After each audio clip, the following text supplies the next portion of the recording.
So, Yeah.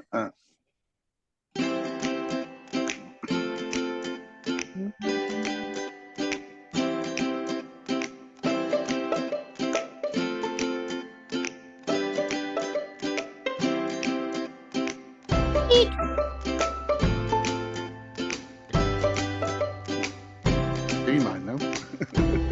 Oh, keeps appearing, disappearing. Right, well, very good evening, everybody. It is General Election Day, so I hope we've all been out and done our duty, gentlemen. And Mick took him in lunch shower. It was very busy, actually. Ours is normally a little sleepy polling station up in the church hall, but it was very busy for time to go back to 12:05 today. Very busy. So, yeah, it's July the 4th. So happy, whatever it is in America, Independence Day, isn't it, in July the 4th? Yeah. And this is episode 59 of the Malt Travel podcast. So, and again, as all things, we did manage to get together last week. Well, I did. So me and Bruce had a lovely adventure to a certain Mr. Smith's brewery, which we're going to hold back. I'm going to a little teaser at the end of today, and we managed actually we actually drinking wise we were pretty poor. We only managed a couple of pints in the in the local pub, and then unfortunately Bruce was working, so we got kind of waylaid, and we won't go into how many buzzes we missed. So by the time we got to York, we managed one of the York Tap, didn't we, Bruce? And then I hoteled it back to Malton, where I did meet up with Nick and again some old friends as well. So we had a few beers in there. So anyway, tonight's going to be a little bit of a mashup. We've all been off out and about, going to various places. So there's no real rhyme or reason. In fact, I've just culled some because there was far too many. So I think tonight we're going to cover London, and both these guys have been to London on separate trips. We've got Bruce has been to Lincoln, Lancaster, Carnforth, and somewhere else that we're going to catch up on.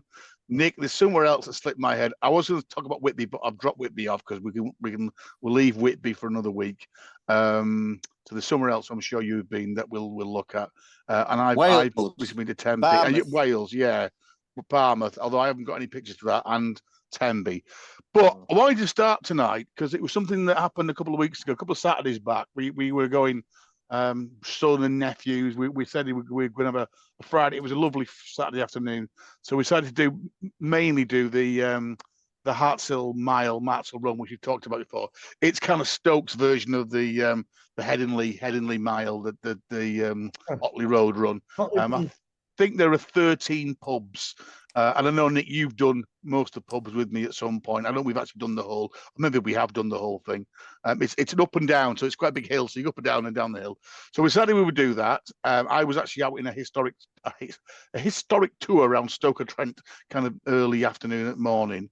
And so I met them in Wetherspoons, which is in Stoke, and we walked up the bank and down the other side into Newcastle-under-Lyme. And we decided what we would do is we were going to go in all the lounges because the lads are fairly new to kind of pub culture. One's 20, one 25, 26, one's just turned 18. And they were asking me about lounges and bars. So, I thought, what, it's something, yeah. So we decided every pub that had a lounge, we were going to go into the lounge rather than the bar. And it got me thinking. It's quite an interesting thing because you don't really see many bar lounges. And in fact, actually, on that trip up and down the hill, there's less than half the pubs now that actually have separated rooms. They're either micros with one big room, or the Wetherspoons kind of thing where they just knock all the walls down. But again, it was a thing, wasn't it? It was a bit of a thing. So I thought, let's start with that definitely as a theme, and we can maybe talk a little bit about kind of what that looks like and how it feels like. But certainly, pubs of a certain age. Normally, I don't know if there's any rhyme or reason to this, the lounge is always on the right and the bar's on the left, or as far as I'm thinking of pub, and I mean that's not always the case, but often that's what happens, isn't it? And a little bit of research into it. In the olden days, obviously, it was a little bit class-based and also gender-based. So the bar was often men only, up until even some of the 80s in some areas. The bar was very much male domain. The bar always probably doesn't have a carpet. It's a bit rougher. Normally has the telly in for the football, and normally there's a lot of people standing up at the bar, whereas the lounge often was for both ladies and men, or actually originally probably for the female side, is often a little bit more smarter, has nicer chairs, nice little lounges and things, and it's often less rowdy. In fact, in some of the pubs on that Hartsel, the two pubs that have got traditional lounge, the lounge is always very empty. Everybody's in the bar. So that was the idea. I also, actually, in some places, they actually charge more. And I think in Scotland it still occurs sometimes. You get charged more if you go in the lounge and the bar. And then, of course, we've got snug, we've got smoke rooms, we've got vaults. So, yeah, there's a whole range, isn't there? So, gents, any thoughts about bars or lounges? And thinking back, we often did choose the lounge, didn't we? I don't know, because we felt we were either a bit scared of going in the bar. I don't know. Oh, right. And generally now, I think I generally gravitate towards the lounge, unless it's a really historic pub and the lounge, it's a really cosy one. I mean, some of the country pubs have stunning lounges. I mean, the pub at Longmarston near us, one of the Sam Smith's pubs, that has astonishing little country bar. I think the currently closed King's Arms, a bar there is fantastic. But generally, I'm more a lounge person, like you said. Obviously, to be more quiet vibe, really. I mean, now tonight, on the way back from where I've been tonight, I popped to the Crystal Palace. I think I'll be in the lounge. The bar was quite rowdy. They have a pool table in there, and it's horses for courses, really, isn't it? Of course. Nicholas, thoughts on lounges? Yeah, I would think, your bar is more for your locals and your regulars. And the problem you get now sometimes that there can be nobody else in the lounge. So I would feel more comfortable going in the bar as long as I wasn't taking up somebody's seat, a regular seat. I remember when we went to the Garner's Arms, Bruce, in outskirts of Harrogate. Oh, yeah. You went to the bar. Me and Ben sat in what you call the lounge, and you were insistent we should go in the bar. And I said no, because the bar is full of the regulars. And if us three are strangers sitting there and take somebody else's seat, they're going to be a bit pissed with us. They might not have said anything, but I said, look, that's their domain. That's where they go. They go there to meet the mates and have a chat. They don't want three strangers sat in there. To which you turned around and said, well, I am a regular. So I think if there's plenty of room in the bar is always the heart of the pub, as it were. And certainly during the day, when pubs tend to be quiet, I would think the bar staff would prefer you to go in the bar, and then they're not having to watch two different places. But when a pub is busy, I would more migrate towards the lounge. Really, the lounge is more for everybody, whereas the bar is for your regulars and your locals and people who literally go there every day to have a chat and to meet up with mates. Yeah, I think it's probably nice to have the choice, isn't it? It's good that some of those pubs retain that and a little bit of choice. There's a couple of pictures for those on YouTube. So there's a couple of my local pubs.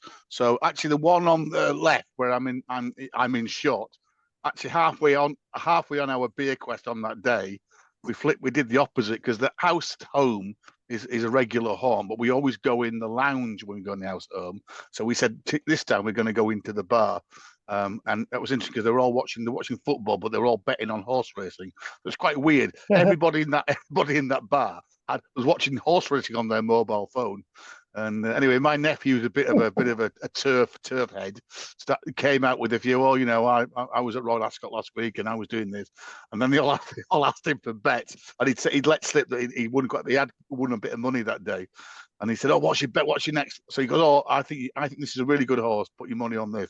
Anyway, the whole pub then decided to put bets on this particular horse, and everybody shouted, "Hey, you got to put these!" This lad knows what he's talking about. He showed all the pictures on his phone. He's a member at Cheltenham, and of course, this horse came in 7th. So it was like the pub went very quiet. Anyway, thankfully they saw the funny side of it, and off they all went. So that was quite useful. Yeah. Right, Nicholas, I'm going to remember it this week. So you're already you cracked into a drink. So what are you on tonight? Well, believe it or not, I realised that my larder was almost empty, so I just popped into Asda. They don't have a big range, and I managed to acquire a bottle of Ossett White Rat. The Doom Bar of the North. That is becoming the Doom Bar of the North. I think you're right there. Interesting enough, it's still independently brewed. Put it that way. Yeah, but it's every bloody pub in Midlands. I'll tell you that for now. It's everywhere. Well, that's because it's a good beer and it keeps well. I was watching that Really Old Craft Beer Man yesterday, and he reviewed the Salt Brewery in Hooch. It's called Lemon Lemon by my hand, lemon. You're twisting my lemons, man. St. Morrison's. He described it. I mean, to be fair to him, he knows what he's talking about. That bloke. He describes a new low in supermarket beer. He said it was disgusting.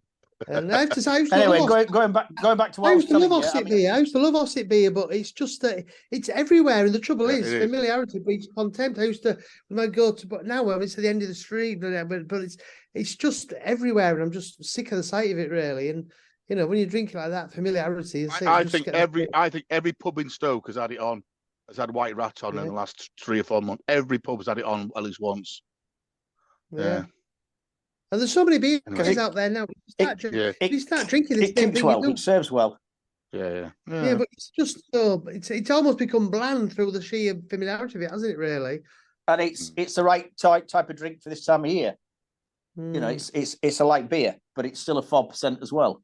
But anyway, I'm drinking out of a Great Newsom glass that not the last time me and Michael met up, but the time before I acquired in.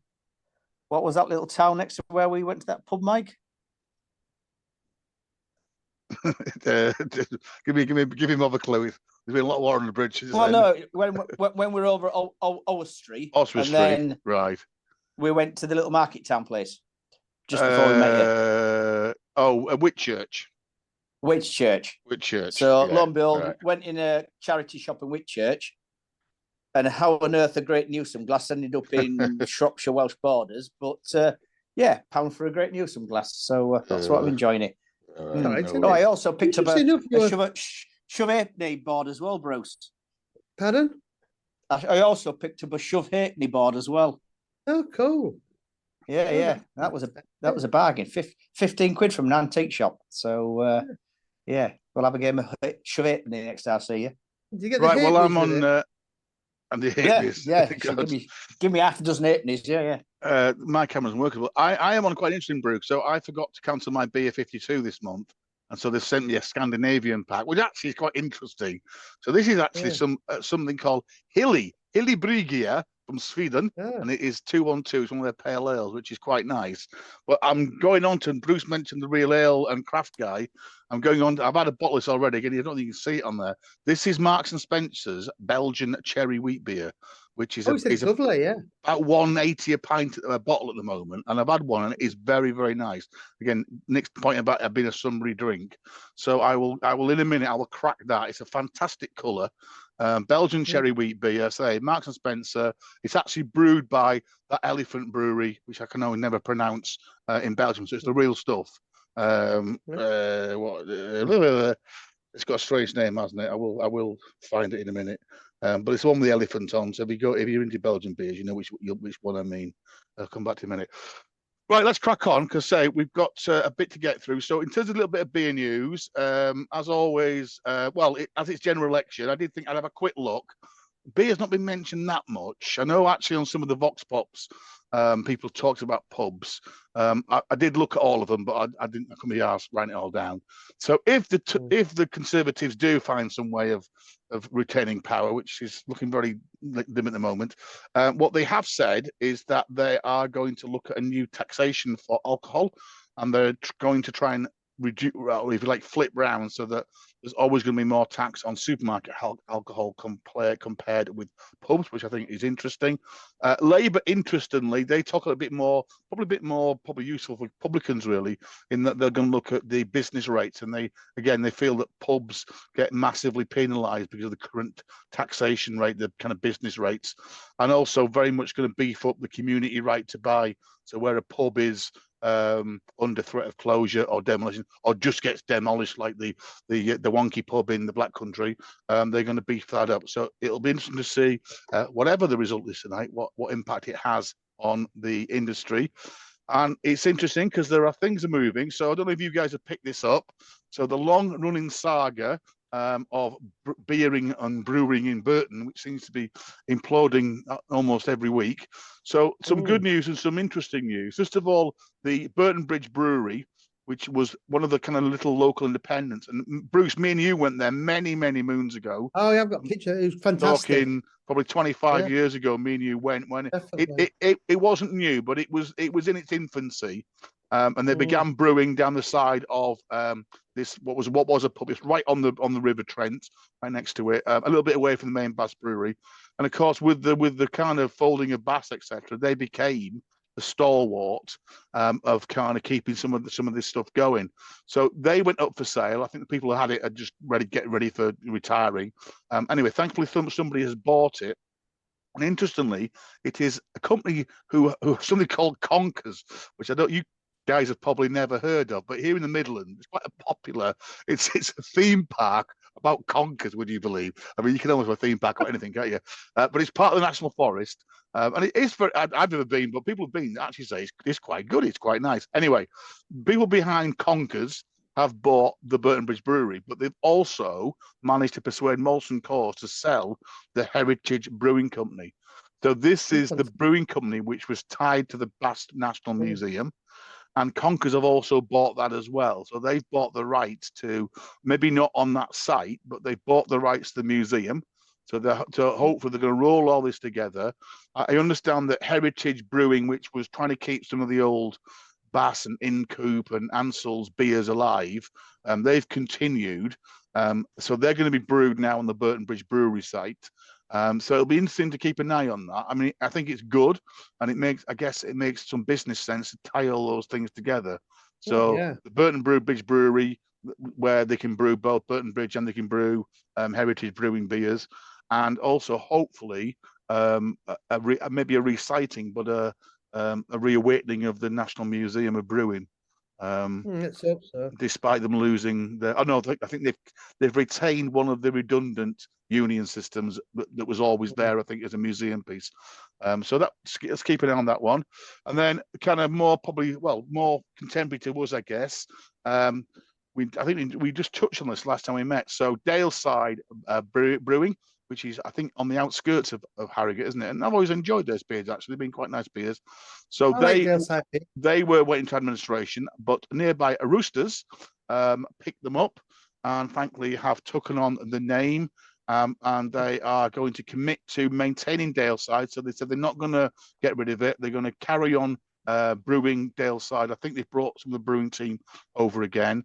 They are going to close the brewery, though, and they're going to move all of the production to the is it Hornbeam? Isn't it Hornbeam site just outside of Harrogate? And we went to their tap, and it's a massive brewery and tap room, isn't it? So there certainly was space there. Apparently, they're going to bring the yeast from Daleside to hopefully try and maintain that Daleside flavour. So that was it. So Daleside were found 91. They never seemed to do a big race at Daleside. No. I think all Legover was their most well-known one, and then they did Triple Bitter, and then probably did do a blonde, Daleside blonde, but blonde beers never used to have a wide range of different beers. Standard choice in the one I had Rat in Ripon, and the blonde was really nice. Yeah. But then something else again we've talked about quite a lot really is obviously Asahi, who took over Fuller's and various other pubs elsewhere, and initially we're very, very, we're going to keep tradition, etc. Well, they've just announced that they're going to close the Meantime Brewery, which is in Greenwich, and they're going to close all that down completely, and move all production across to Fuller's Griffin Brewery, and I think Dark Star were also part of that Meantime brewing thing as well. So those beers again are not going to be brewed there anymore in Greenwich. They're going to move across London and all be brewed at the Griffin Brewery in Fuller's. So again, does that mean they're going to maintain those lines? Maybe, but as we know, you can't Dark brew Star beer the same. Asahi, or are they Heineken now? No, the Dark Star, as far as I understand. Well, that was in that What's Brewing article. It talks about Meantime and Dark Star going across to Asahi and being brewed at Fuller's. So we'll have to keep an eye on that one. Again, maybe one for us gents here. This has kind of been snuck in. Again, I think we talked about Holt's some time ago, because we visited a couple of Holt's places, Nick, when we were in Stockport, and a little bit like Sam Smith, they're actually going to allow people around the brewery. So they are, for that, what I understand to be it says there, the first time ever, they're going to launch its own beer festival and also offer first-time brewery tours. And this is going to be September to the 21st of September. They're going to open up the brewery. And that will also include a look around the actual buildings.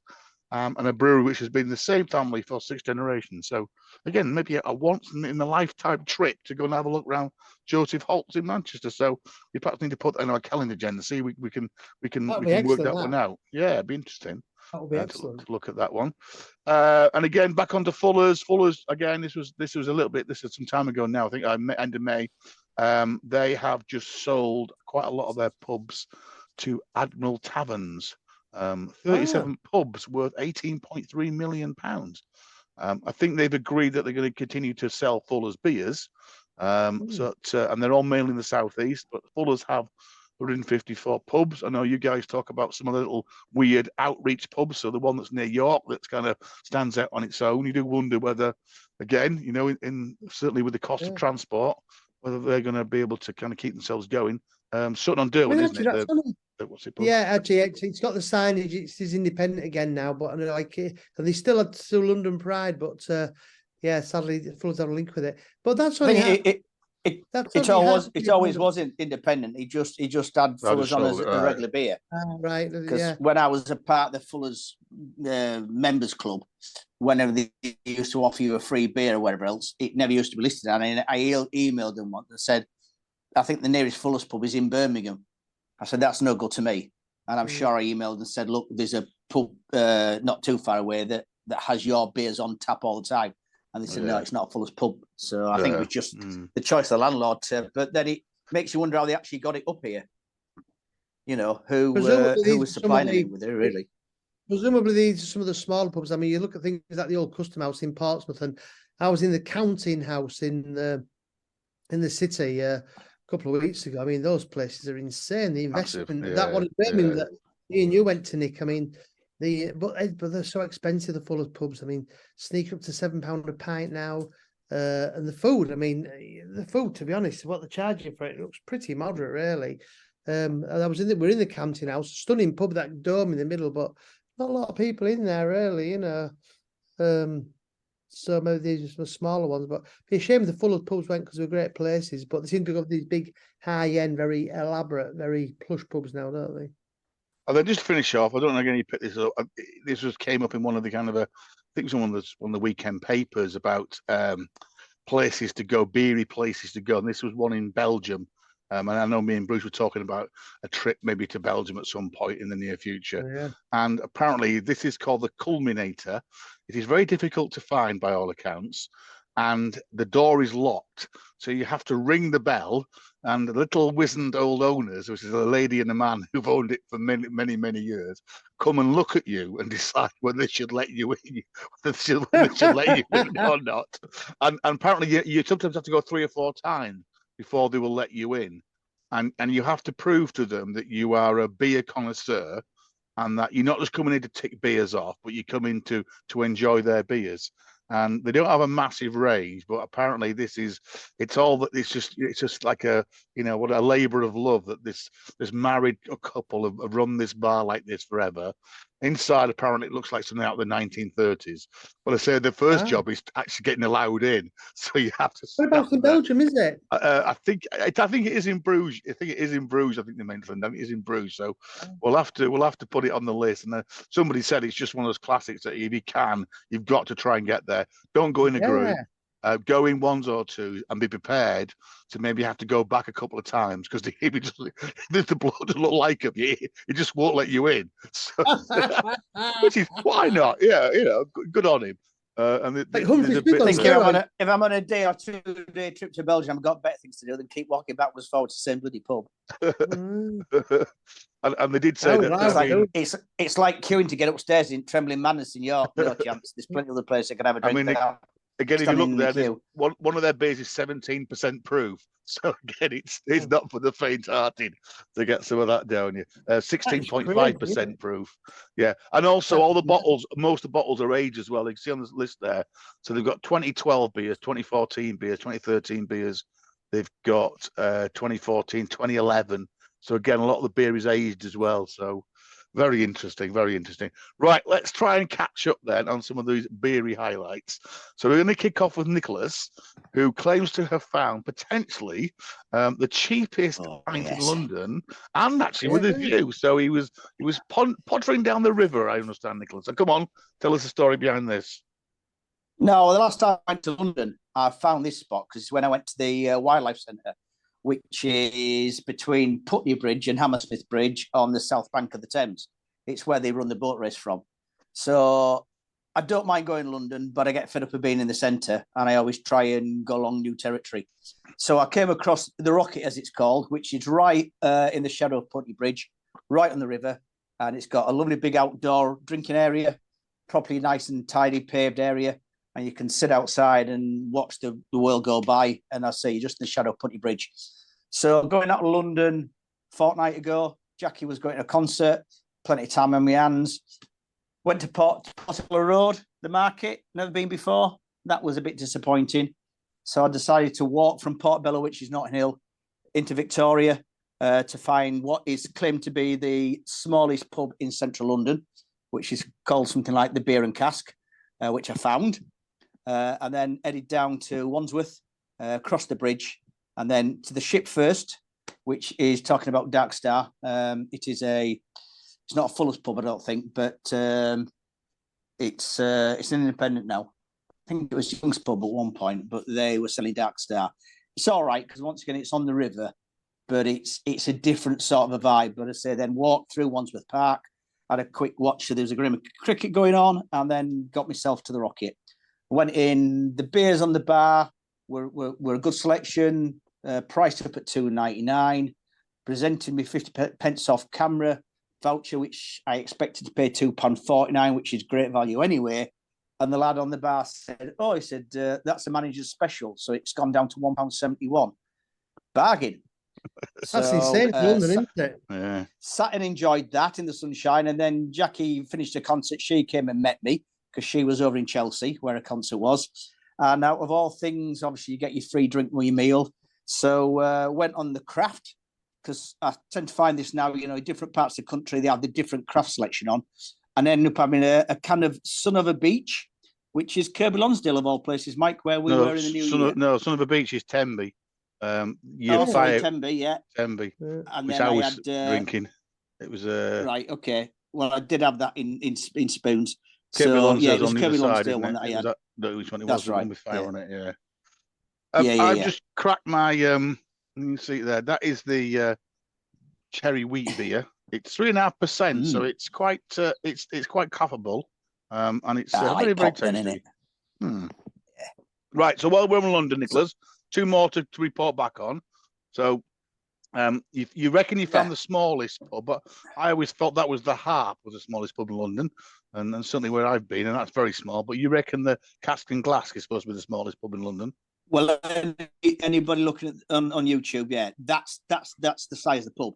It only has a one floor, the ground floor where the bar is, and literally the window next door. That is where the little lounge area is. So that is a full space. And if you look at aerial shots of this, that is just off Victoria. So it took a bit of finding, but they reckon, obviously, during the week when all the workers pile out, they literally just fill that road junction there. It's like a little T-junction. The road directly in front of the pub can still be quite busy. The T-junction is just residential. And they reckon that whole area, the road is just completely blocked with people drinking outside. So I say literally, it's about the size of a bar or a lounge without any other rooms whatsoever. No upstairs, no cellars, no nothing. And as I say, it's a shepherd name. But I mean, I was paying £6.40 in there, and then as I say, the Ship on the south bank of the Thames, I think that was £6.20. So yeah, to get to Spoons and pay £1.70 for once again what was a decent pint of beer, it was a bargain. But yeah, the Cask and Glass, that's it. It's reputed to be in central London the smallest smallest bar in the city of London. I still think the Harp is small because the Harp, they actually have to open the window to open the door. So the Harp is just one single, very thin bar. You get more than 10 people in there, it's absolutely rammed. And again, as you say, most people then drink outside. And the whole front of the pub opens. So I've not known the door. I've known it all. They kind of swing the whole bloody window. So I'll look for a picture of that. I know, Bruce. Me and you've been there, Bruce. I don't want to. Yeah, it's fantastic to have. I think you've been there. I think you've been there. That's yeah, just off sure, we've Covent been by it, Garden. Nick. Not in it. Yeah. Yeah. And then come on, Nicholas, Just tell us about this Irn Brew Sour that you were on and what it tasted like. Well, that was the Whitby. So on my Monday, Tuesday off now, I like to go for a walk. So this week I set off in Scarborough along the Cinder track. It's not a very nice start to the walk. You have to go through Sainsbury's car park, and it's in the sound slightly downtrodden area of Scarborough. But as you walk out, it was where the railway used to connect up to Whitby is no longer there. So you walk on the Cinder track. So I actually did 15 miles, got myself to Robin Hood's Bay, and I could have carried on to Whitby. But I thought if I carry on to Whitby, I'm not going to get it till 5, and I want to get myself a beer. So caught the bus into Whitby, went in beer o'clock first, and then I was on Untapped and was looking what was in the local area before I went to the Spoons. And spotted the Green Dragon. They had this Irn Brew Sour on. Now, as you all know, I'm not a big fan of sour beer, I'm not a big fan of craft beer, but I thought I'll have to give it a try because Irn Brew is one of my favourite soft drinks. So I thought it'd be nice to give the Green Dragon a bit of trade. I know it's one way you always go, Mike. You know, it's completely independent. It is a unique place, and they don't open long hours. So I thought, well, I'll bob down there. And I mean, talking about small bars, I think there was 6 of us in there, and it was just about full. There's no big room. I got in there for about just gone 4 o'clock, and I think she was shouting last orders at 4:45 because I was sat at the bar with one of these, this murky orange coloured beer. And she said, by then there was me and 2 of the blokes left in there. And she said, do you lads want anything else to drink? Because I'm going to shout last orders. That was at 4:45 on 4 on a Tuesday. So I said, no, I think I'll be fine with this one, thanks. So that was 2/3 of an Irn Brew Sour brewed by a brewery up in Edinburgh. The smell was exactly just like Irn Brew. The taste was like Irn Brew, bit of sourness to it, but obviously with an alcoholic kick as well. And I think that was £4 for 2/3 of a pint. But obviously, the Green Dragon, they very rarely sell pints. They sell a third, a half, or 2/3. They just had 1 pint on offer, but that was for a lager, I assume, because of the football being on at the moment. So that was a German lager, and that was in a pint stein. I tried it, wouldn't have it again, but there we are. And then bobbed back to other Spoons and enjoyed a beer in there for once again, 3.20 Spoons with me 50 pence off. So came out at £2.70, I think it was. Very good. Now, Bruce, you've been to London as well. So you're going to give us a quick rundown because I think you not only found the Brick Lane Bakery, the bagel place, but you also found some quite stunning Guinness as well. So we did, we've had very bad luck with our search for this so-called best Guinness in the UK. And on the island, to be fair, because we all went to Mulligan's and it was nice, but wasn't outstanding by any means, was it? It was a boiling hot day that day, but people keep telling me it's really good. I mean, we've been to O'Shea's, and I think the Guinness in there is better than O'Shea's, and there's certainly a pub at Altrincham, Kennedy's in Altrincham, that had stunning Guinness. The Mulligan's beer is considered some of the best in the UK, but we were all were disappointed, weren't we? And in fact, the dive went to the Gravediggers in Dublin. That seems sacrilege saying it. We had some lovely Guinness in Dublin. The Gravediggers, though, again, we were disappointed with it. Again, it was very quiet on a Monday, which rammed in a weekend, turning people away. So the Old Shillelagh is often said by many people to be the best pint of Guinness in the UK. And it's in Stoke Newington. They're just beyond Islington. And I have to say, thankfully this time we're disappointed. The pub itself is absolutely fantastic.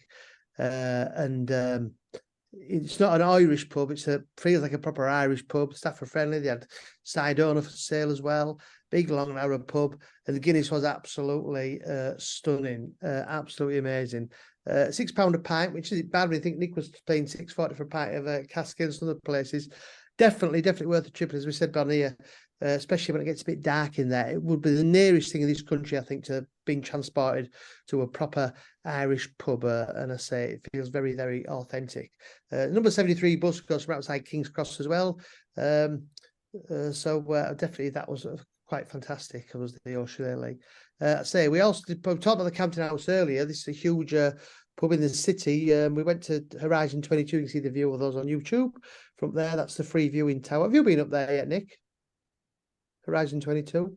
No, not that one. No. Yeah, so it's free to go. That Counting House. That Count House looks just like the one in Birmingham, Bruce. It does. You're exactly right. You go inside and they have the big dome. The one in Birmingham's a theatre, but again, fantastic. The money they've spent on is stunning. And you say, I thought exactly the same thing. So definitely worth the trip. But as you can see, not many people there. Ferociously expensive. And then I say, we went at the Horizon 22, which is free to go up. It's taller than the Shard. Must have killed the Shard's profits. Because, of course, now with the City of London, if you want to extend the building to a skyscraper, you have to incorporate a free-to-visit tourist attraction in order they're going to bring people in to counter the working from home culture and also get somebody flushing through the weekend. So great idea that by the City of London Corporation, and that is well worth the trip. I think that's free. And from there, we got the number 8 bus down to Shoreditch. I was quite underwhelmed by Shoreditch, I have to say. It's supposed to be dead trendy. It's just all those big box parks and was quite shabby and I'd very little to commend it. But did go to the famous Brick Lane Bakery with its rude staff, certainly played the part well. Astonishingly cheap for London. You get a loaf of bread there for about £1.20, 6 bagels for about £1.50. And of course, famous for the salt beef bagels, just at £6. I mean, what is astonishing, you've got these very shabby street people from all over the world visiting there. But we talked to quite a few Americans foodies who come to visit, and they were saying that, and the bagels are amazing. For £6, they come loaded up with pickles and mustard.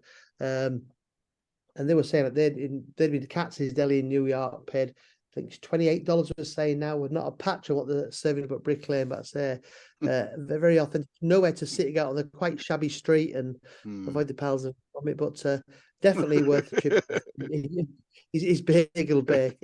But yes, it was quite a jolly good day out. And I was down there on Tuesday for the Hampton Court Flower Show. Sadly, where they were rocking out beer at £7.65 at a pint, but much better than the Chelsea Flower Show, Hampton Court. But beer sadly not good at all. And that was about it from that trip. Yeah. Right, that little bit of music means that we're just going to get to the end of the part 1, and we're going to have a little break, and then we will come back, and we're going to visit a little bit further north in the UK. So, gents, have a break, and we'll see you back shortly.